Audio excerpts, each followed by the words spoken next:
আপনাদের এই অঞ্চলে নাই মনে হয়? নাই, এনজিও নাই? আছে আছে, আমার কাছে প্রমাণ আছে আপনাদের এই অঞ্চলে আছে। যে এই গত বছর আমি এই অঞ্চলে দাওয়াত নিয়ে আসছি, অমুসলিমদের দাওয়াতের জামাত নিয়ে আসছি ঢাকা থেকে, অনেকে জানেন ঠিক না? এই যে অঞ্চলে দাওয়াত নিয়ে আসছি, কোন জায়গা এটা? বরুণা, বরুণা, হ্যাঁ বরুণা এলাকা। সেখানে গিয়ে দেখি 2-3 পরিবার খ্রিস্টান হয়ে গেছে। নাউজুবিল্লাহ বলেন। হ্যাঁ, এরপরে গেছি এখান থেকে 3 দিন শেষ করে দাকব থানা। হ্যাঁ হ্যাঁ, ওই দাকব থানায় গিয়ে দেখি মুসলমানের মেয়ে হিন্দু ছেলেকে বিয়ে করে পূজা পালন করতেছে।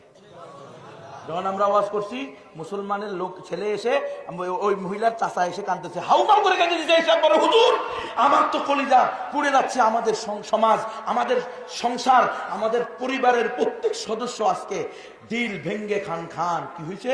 আমরা প্রত্যেকে দাঁড়িয়ে রাখছি, নামাজ পড়ি, হ্যাঁ আমাদের মা বোনেরা পর্দাও করে মোটামুটি, কিন্তু আমার বাতিজি ভার্সিটি হাস করছে করি, এক ব্যানওয়ালা হিন্দুর সাথে ফ্যান করি চলে গেছে।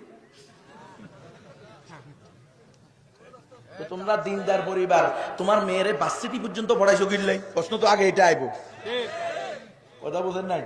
হরানো ওয়াজিব। কেন ভার্সিটিতে পড়ানো ওয়াজিব? এই জন্য শিক্ষিত বানানো। এই ইহুদি খ্রিস্টানদের প্রদত্ত শিক্ষা সিলেবাসে পড়ানো ফরজ, ফরজে আইন, ওয়াজিব, সুন্নতে মুআক্কাদা, ফরজে কিফায়া। কোনটা এটা? বরং সহ শিক্ষা একসাথে পড়ালেখা ছেলে মেয়েদের করানো, এটা হারাম, কবিরা গুনাহ। হারাম মনে করলে ঈমান থাকবে, হালাল মনে করলে ঈমান চলে যাবে।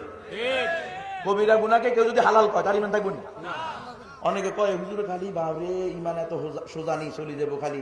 তো ঈমান কি এত কঠিন নি? আপনি একবার ঈমানদার নাম রাখছেন আব্দুল মুমিন, এখন আপনি যত ঈমান বিরোধী কাজ করেন ঈমান আর যাবে না, এমন নাকি?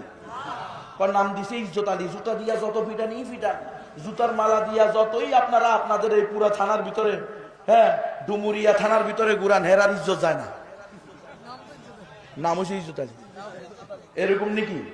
না, ঈমান যেমনি ভাবে আনতে হয়, আশহাদু আল্লাহ ইলাহা ইল্লাল্লাহু ওয়া আশহাদু আন্না মুহাম্মাদান আবদুহু ওয়া রাসূলুহু, আমি সাক্ষ্য দিতেছি এক আল্লাহ ছাড়া কোনো উপাস্য নাই, আমি আরো সাক্ষ্য দিতেছি মুহাম্মদ আরবি সাল্লাল্লাহু আলাইহি সাল্লাম আল্লাহর বান্দা এবং সর্বশেষ রাসূল। এই কথা মুখে বলে অন্তরে বিশ্বাস করে অঙ্গ প্রত্যঙ্গ দ্বারা বাস্তবায়ন করার চেষ্টা করে যেমনি ভাবে ঈমান আনতে হয়, ঠিক তেমনি ভাবে কোরআন অনুযায়ী, সুন্নাহ অনুযায়ী, ইজমা কিয়াস অনুযায়ী নিজের জীবনকে পরিচালিত করে ব্যক্তিগত জীবন, পারিবারিক জীবন, সামাজিক জীবন, রাষ্ট্রীয় জীবন, এমনকি আন্তর্জাতিক জীবন, জন্ম থেকে মৃত্যু পর্যন্ত পুরা জীবনকে ঈমান অনুযায়ী পরিচালিত করে ঈমানকে সংরক্ষণ করতে হয়, ঠিক কিনা?